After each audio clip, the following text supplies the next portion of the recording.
one of the best places you can learn the fundamentals is CS50, provided by Harvard University on the platform called edX.org. The better thing is, it's really beginner friendly and it's free. And on the platform, I think you probably have to pay for most of the courses if you want to access to its exercises or practice sets, homework, and the exam. But you don't have to pay for CS50, but if you do, you'll get a certificate. There are actually 10 weeks of courses, 10 weeks of lectures. And so I'm halfway through. Now I think it's better for me to carry on study. But before that, I have to do a revision. In the first week, it's C for C language. Second week, you got this arrays. Week 3, you got algorithm. Week 4 is memory management.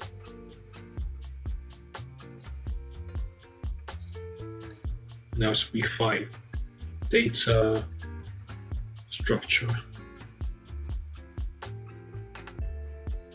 So this is where I am. What I'm trying to do is trying to organize those things so that I can make a sense of how they're related. Obviously, I need to know what data structure is. Well, in my own words, I would say data structure is about the data construct or a special data construct you try to implement in your, or you try to implement so the data can be organized or arranged in a certain way in the memory, which can be easily accessed by your function that you're trying to write. So yeah, to improve the efficiency of the implementation of the function. Obviously, it's really good for the algorithm because that's what an algorithm trying to achieve, efficiency.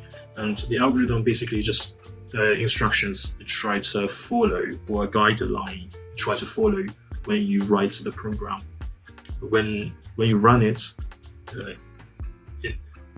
it can be time efficient, and also it saves you lots of space in the memory to improve the efficiency. And obviously, you need certain language. Now you have a guideline, you need certain language to do the job, to write a program. And when you write a program, you need to think about functions. And in the functions, no matter how you write the code, your purpose is from the given data, the input, you're trying to figure out how to get your outputs, the outcome you need. And so what could be the input is obviously the data, and the data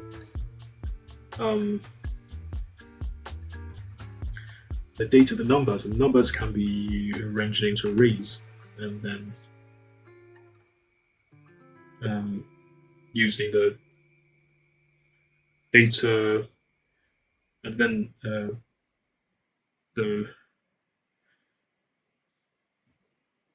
to form certain constructs.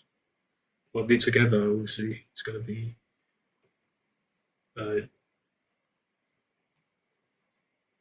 using the memory organization, memory management, and then so the underlying thing we need to think about is actually those not just numbers. Let's just say data, and data has their types. And then we need to think about what are those things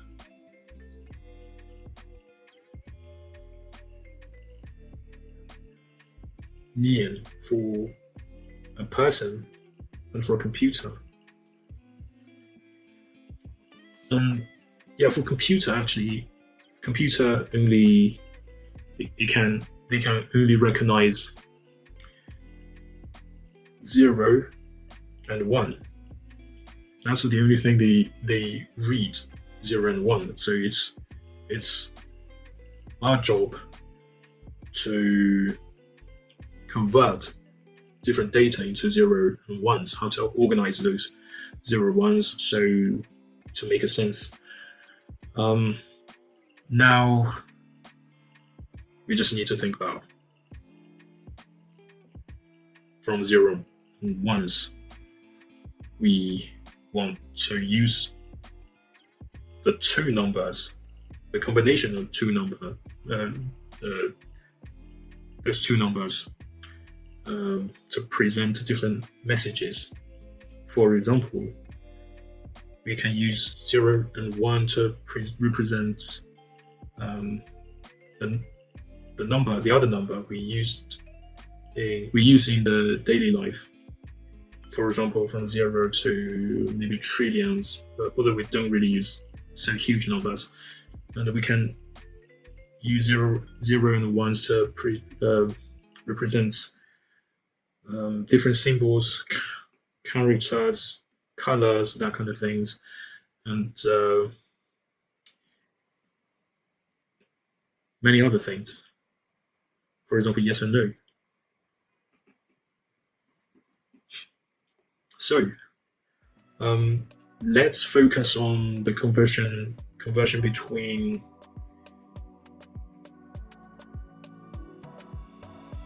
zero and 1 and those numbers used in life.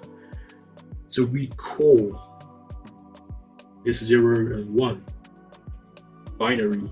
So it's a binary system, and 0 up to 9,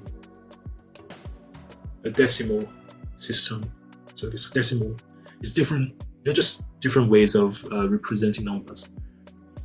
And other ways, for example, are like this. It just counts the fingers. This is 1. This is 1. This is 1. This is 1. This is 1. So each finger represents 1, and then there are 5 fingers, so you know it's 5. And then use the same method, you can count up to 10. And in China, and actually after 5, we stopped using this system. Then we switched to some like symbols. For example, this is 6.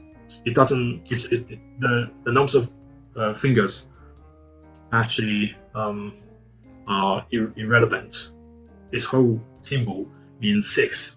It's 7, 8, 9 until 10, because now we can count the number up to 10 using single-handed. But then we can count until 100. Well, that's a little bit, I would say, a combination between unary, so 1, 1, 1, 1, 1, and some other method to make it more like a decimal. For example, so now you got 10, now it's 11, 12. But most importantly, we need to know how to convert between those two systems. From, for example, if I give you 2, you should know that's definitely not binary, because, so for example, there are 4 digits here. So if you consider it's a binary number, on this digit, you can count up to 1, because once it's higher than 1, it becomes 2. Then it's not from 0 and 1 anymore, and thus we need to transfer the excessive number into the next digit. So now it's 1. The extra number is 2 minus 1, and that's 1. So 1, 1 together is 2. Then the rest is just 0, 0, and then we don't need to write them down, just like in decimal. So 2 is actually 1, 1.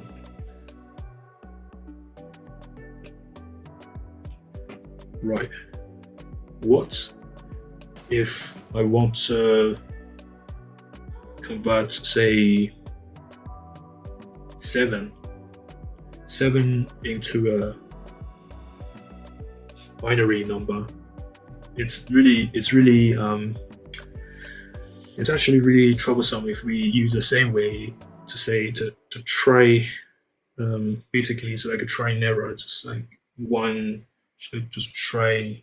If this is 1, then that's together is 2, and then maybe I should give it another 1 here, and it might be 7, and then now we actually got what number is this? It could be 5 or something like that. So it's really not convenient. What we actually could do is we need to find the remainder.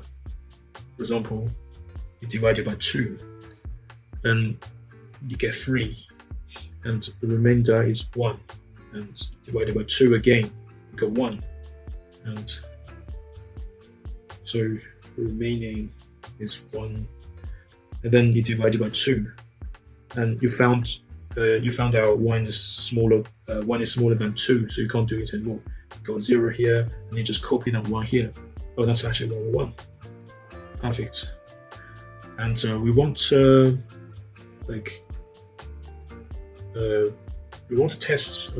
retest whether this is true.